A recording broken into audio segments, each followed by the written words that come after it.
السلام علیکم ورحمۃ اللہ وبرکاتہ۔ استقبال ہے ناظرین آپ کا ہمارے یوٹیوب چینل HS آفیشیل میں۔ ناظرین اکرام، جناب حضرت مولانا عبدالقوی صاحب حیدرآبادی سے ان کے کسی مرید یا حاضر مجلس نے مروجہ تبلیغی جماعت کے تعلق سے سوال کیا ہے۔ مولانا نے بے لاگ و لپیٹ اپنا موقف رکھا اور جو کچھ کہنا تھا صاف صاف کہہ دیا۔ سوال کرنے والے نے پوچھا کہ میں امامت و تدریس کے ساتھ دعوت و تبلیغ کی محنت میں وقت نکالا کرتا تھا، مگر کچھ دنوں قبل ایک دعوت کا ساتھی دارالعلوم دیوبند کے عالم کو برا بھلا کہا اور توہین کی، اس لیے میں اس میں وقت نہیں دے رہا ہوں۔ اب کیا کرنا ہوگا؟ مجھے ایسا لگتا ہے کہ اگر وقت دیتا رہوں گا تو میں بھی ان میں شامل ہو جاؤں گا۔ یہ ہے سوال۔ مولانا کا جواب سننے سے پہلے ان کا تعارف کرانا ضروری سمجھتا ہوں۔ جناب حضرت مولانا عبدالقوی صاحب حیدرآبادی ہندوستان کے معتبر علماء میں ایک بڑا نام ہے۔ وہ حیدرآباد کے ایک بڑے ادارے مدرسہ اشرف العلوم کے محتمم بھی ہیں اور خانقاہی سلسلے کے پیر و مرشد بھی۔ کتابی عالم ہونے کے ساتھ وہ عالم ربانی بھی ہیں، اس کے ساتھ ہی وہ قرطاس قلم کے دھنی بھی ہیں۔ ان کے مضامین اور مواعظ سے خلق کثیر کو خوب فائدہ پہنچ رہا ہے۔ ان کی خاص بات یہ ہے کہ وہ اپنی بات حق گوئی و بے باکی سے رکھنے میں معاشر علماء میں امتیازی مقام رکھتے ہیں۔ احقاق حق اور ابطال باطل اعلانیہ کرنا ان کا خاص شیوا اور شناخت ہے۔ ان کا مسلکی مزاج قابل تقلید اور دینی روش لائق تحسین ہے۔ بہرحال اب آئیے مولانا کا جواب سنتے ہیں۔ میں امامت و تدریس کے ساتھ دعوت و تبلیغ کی محنت میں وقت نکالا کرتا تھا، مگر کچھ ماہ قبل ایک دعوت کا ساتھی دارالعلوم دیوبند کے عالم کو برا اور توہین کی، اس لیے میں اس میں وقت نہیں دے رہا ہوں۔ کیسا کرنا ہوگا؟ ایسا لگتا ہے کہ اگر وقت دیتا ہوں ان میں شامل نہ ہو جاؤں گا۔ مطلب یہ ہے کہ ایک آدمی نے ایسا کیا ہے تو ضروری نہیں ہے کہ سب آدمی ایسا کرتے ہو۔ اس آدمی سے تکلیف ہونا اور اس آدمی کے بارے میں ہدایت کی دعا کرنا فطری چیز ہے، لیکن کام کے سلسلے میں ہم یہ کہتے ہیں کہ کام سے نفع ہو رہا ہے تو کام کرو۔ کسی کی بد اخلاقی کی وجہ سے، کسی کی گمراہی کی وجہ سے کام مت چھوڑو۔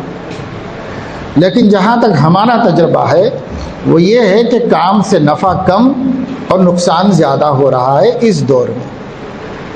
یہ ہمارا شخصی نظریہ ہے اور اس کی ہم نے بہت لوگوں سے تحقیق کر لی ہے، اور علماء میں، پورے ملک کے علماء میں ایک بہت بڑی تعداد محقق علماء کی ایسی ہے جو ہمارے ساتھ ہیں، اور وہ ہماری اس نظریے کے مؤید ہیں کہ اس وقت کام سے نفع کم، نقصان زیادہ ہو رہا ہے۔ اس وجہ سے اس حوالے سے پوچھو تو ہم کہیں گے کہ اس کے بجائے کسی اور دینی محنت میں لگ جاؤ۔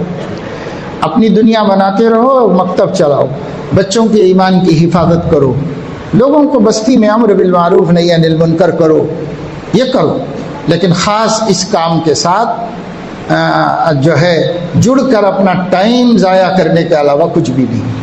تو اس وجہ سے ہم اس کے مؤید نہیں ہیں۔ باقی یہ ہے کہ نہ ہم آپ کو منع کرتے ہیں، نہ ہم آپ کو اس سوال کا تو یہی جواب دیں گے، ایک آدمی عالموں کو برا بولا تو اس ایک آدمی کی وجہ سے آپ کام کیوں چھوڑ دینا چاہ رہے ہیں؟ اس ایک آدمی کو چھوڑ دو جو بزرگوں کو برا بھلا کہتا ہے، وہ اپنی عاقبت خود برباد کرے گا۔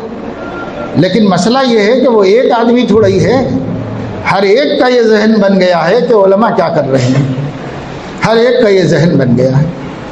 شیخ الحدیث رحمۃ اللہ علیہ نے ام الامراض میں ایک مثال لکھی ہے کہ اگر کوئی آدمی تبلیغ میں جا کر یہ کہنے لگے کہ تبلیغ تو میں کر رہا ہوں، علماء کیا کر رہے ہیں، تو اس کی مثال ایسی ہوگی جیسے کمپاؤنڈر دوا تقسیم کر کے یوں کہے کہ دوا تو میں دیتا ہوں، ڈاکٹر صاحب کیا کرتے ہیں؟ تو جو ڈاکٹر صاحب پر کمپاؤنڈر کا اعتراض ہے وہی تبلیغ کرنے والوں کا علماء پر اعتراض ہے۔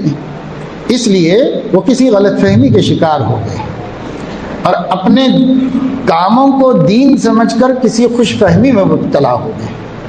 یہ عقیدے کی اتنی بڑی خرابی ہے کہ ہم ان کی داڑھیوں، ٹوپیوں، نمازوں، تہجد گزاریوں کی قدر کرنے کے باوجود ان کی فکر کی گمراہی سے اختلاف رکھتے ہیں، اور یہ فکر کی گمراہی عقیدوں کو خراب کر رہی ہے اور بالآخر بہت کچھ خراب کر دے گی۔ تو اس حوالے سے ہم منع کرتے ہیں۔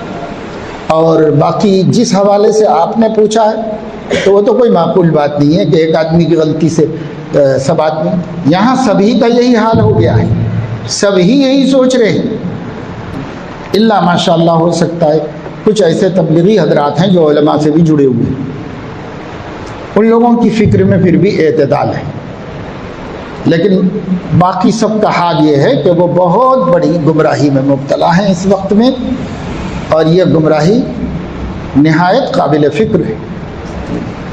کوئی کسی کو خاطر میں نہیں لا رہا، کسی کو کوئی بڑا نہیں ہے، بس سب اپنی جگہ بڑے ہیں۔